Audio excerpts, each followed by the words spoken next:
আহারে, আজকের ভিডিওটা খুবই গুরুত্বপূর্ণ ভিডিও, মুসলমান ভাইদের সবারই গুরুত্বপূর্ণ ভিডিও। এই ভিডিওটা সবাই শেয়ার করে বিশ্ববাসীকে দেখার সুযোগ করে দিবেন।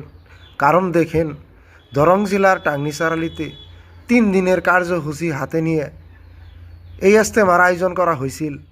আমরা সকল বিশ্ববাসী আসামবাসী একত্রিত হয়ে সবাই একসঙ্গে নামাজ আদায় করছি, একসঙ্গে কোরআন তেলাওয়াত শুনছি, দিনের আলোচনা শুনছি।